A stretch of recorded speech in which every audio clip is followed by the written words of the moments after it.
Baik, kita lanjutkan pada bahasan bagian kedua, di mana kita akan fokus tentang perusahaan dengan mengajukan beberapa pertanyaan. Faktor-faktor apa yang menentukan perusahaan untuk memproduksi barang dan jasa, mempekerjakan tenaga kerja, dan menggunakan modal. Jadi apa faktor-faktor yang menentukan perusahaan untuk memproduksi barang dan jasa, mempekerjakan tenaga kerja, dan menggunakan modal? Kalau kita balik lagi, sebenarnya kita bisa lihat ini adalah soal teori permintaan dan teori penawaran. Karena perusahaan itu akan menawarkan barang dan jasa, teori penawaran barang dan jasa. Kemudian dia demand, meminta, membutuhkan tenaga kerja dan modal. Jadi yang atas itu sebenarnya teori penawaran, dua yang bawah itu teori permintaan. Keputusan investasi dan employment. Input adalah barang dan jasa yang dibeli perusahaan dan diubah menjadi output. Ada dua cara di mana perusahaan dapat mendapatkan modal. Pertama adalah investasi pada pabrik, peralatan, dan mesin. Itu merupakan pembelian perusahaan untuk tambahan mesin, pabrik, atau bangunan pada periode waktu tertentu. Yang kedua itu adalah inventory investment. Jadi investasi di persediaan bahan baku, persediaan bahan dalam proses, ataupun persediaan barang jadi. Dan ini terjadi manakala perusahaan memproduksi lebih banyak dari yang dijual dalam waktu tertentu. Nah, ini persediaan barang jadi. Keputusan employment, keputusan mempekerjakan. Jika permintaan untuk tenaga kerja meningkat pada waktu ada pengangguran, maka pengangguran akan berkurang. Jika permintaan tenaga kerja meningkat ketika tidak ada pengangguran, upah yang akan meningkat. Jadi itu lihat kondisinya masing-masing ya. Jadi kalau yang pertama adalah kalau permintaan tenaga kerja meningkat karena memang ada pengangguran, ya upah nggak meningkat, pengangguran akan berkurang. Tetapi jika permintaan tenaga kerja meningkat ketika tidak ada pengangguran, jadi ada full employment, maka terjadi kenaikan upah. Permintaan terhadap modal atau belanja investasi yang direncanakan, yang umumnya ditentukan oleh tingkat suku bunga, sama pentingnya dengan permintaan untuk tenaga kerja.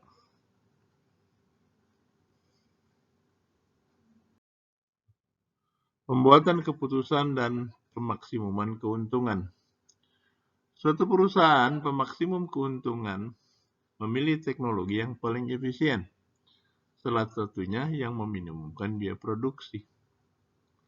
Teknologi yang paling efisien tergantung pada harga-harga relatif modal dan tenaga kerja. Oleh karena itu ada dua jenis teknologi.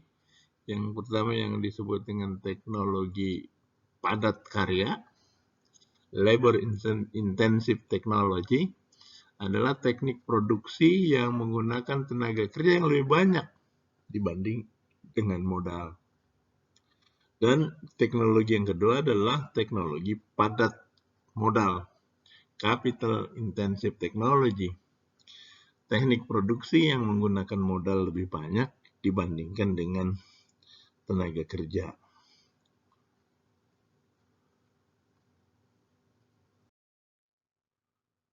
Keputusan perusahaan tentang permintaan tenaga kerja dan investasi akan tergantung pada biaya-biaya relatif tenaga kerja dan modal.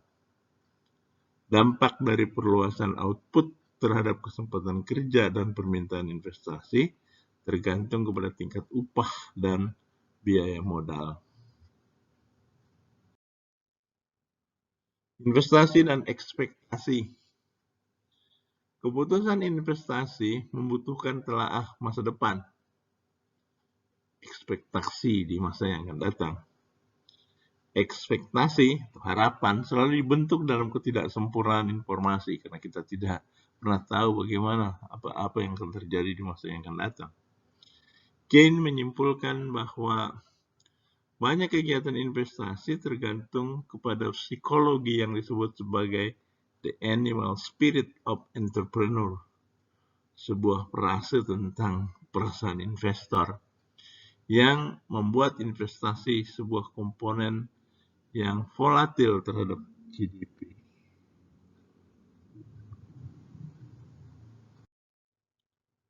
Efek percepatan atau accelerator effect. The accelerator effect adalah kecenderungan bagi investasi untuk meningkat ketika agregat output meningkat dan menurun ketika agregat output menurun. Ketika agregat output pendapatan atau Y meningkat, investasi akan meningkat meskipun tingkat pendapatan berada pada tingkat yang rendah. Dampak kelebihan tenaga kerja dan kelebihan modal. Dampak kelebihan tenaga kerja dan kelebihan modal adalah tenaga kerja dan modal yang tidak dibutuhkan untuk produksi dengan tingkat output saat ini. Pengurangan stok tenaga kerja dan modal secara cepat bisa jadi sangat mahal. Itu perlu ada penyesuaian, menimbulkan biaya. Biaya penyesuaian adalah biaya-biaya yang ditanggung perusahaan jika tingkat outputnya berubah. Cakup biaya pemberhentian atau mempekerjakan pegawai baru. Tetap ada biayanya, itu memberhentikan karyawan tetap memunculkan biaya.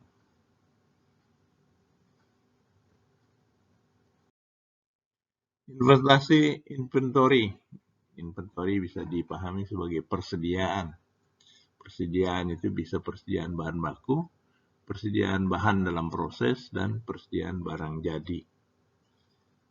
Stock of inventories pada akhir periode, stok persediaan di akhir periode sama dengan stok persediaan di awal periode ditambah produksi dikurangi penjualan. Ini pertama stok bahan inventory persediaan barang jadi.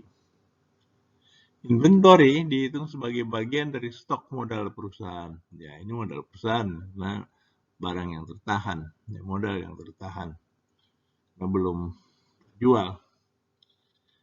Tingkat optimal inventory adalah suatu tingkat di mana tambahan biaya, yaitu kehilangan penjualan, sama dengan tambahan perolehan dalam penerimaan dan pengurangan biaya penyimpanan.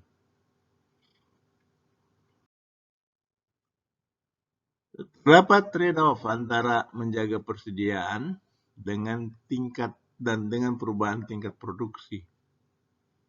Fluktuasi produksi lebih kecil dari produksi penjualan dengan perubahan inventory yang menyerap perbedaan setiap periode. Peningkatan inventory mempunyai dampak negatif terhadap produksi mendatang, dan penurunan inventory akan berdampak positif terhadap produksi mendatang. Jadi kalau sekarang masih banyak persediaan atau banyak barang yang belum terjual, maka di masa yang akan datang itu, ya, produksinya akan dikurangi.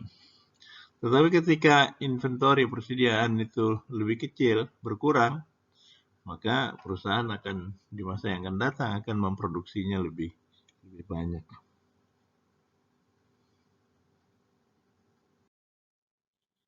Rencana produksi akan tergantung pada harapan penjualan di masa mendatang. Ekspektasi penjualan, berupa penjualan yang diharapkan, di masa mendatang punya dampak penting terhadap tingkat produksi saat ini. Tadi sudah dijelaskan. Jadi kalau ekspektasi penjualannya di masa yang akan datang itu menurun, maka produksi juga akan menurun. Akan dikurangi produksinya karena nanti tidak terjual.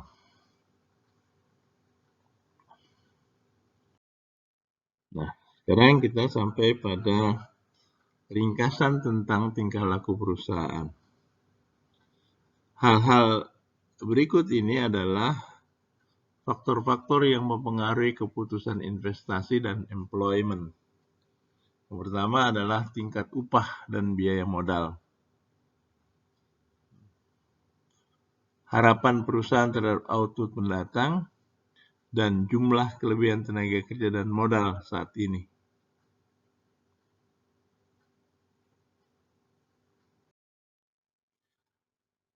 Hal penting yang perlu diingat mengenai hubungan antara produksi, penjualan, dan inventory. Pertama adalah investasi inventory, perubahan stok inventory, cadangan persediaan, sama dengan produksi dikurangi penjualan. Peningkatan stok inventory mempunyai dampak negatif terhadap produksi mendatang. Jadi kalau persediaan meningkat, ya, artinya jumlah yang diproduksi lebih besar dari jumlah yang dijual, maka di tahun yang akan datang produksi akan dikurangi dengan dampak negatif. Produksi saat ini ditentukan oleh harapan penjualan di masa yang akan datang. Jadi tingkat produksi akan ditentukan oleh bagaimana tingkat harapan terhadap penjualan di masa yang akan datang. Jadi itu hal-hal penting tentang tingkah laku perusahaan kaitan dengan produksi, terutama di sini dikaitkan juga dengan inventory. Kita selesaikan di bagian 2 ini, kita akan lanjutkan di bagian ketiga.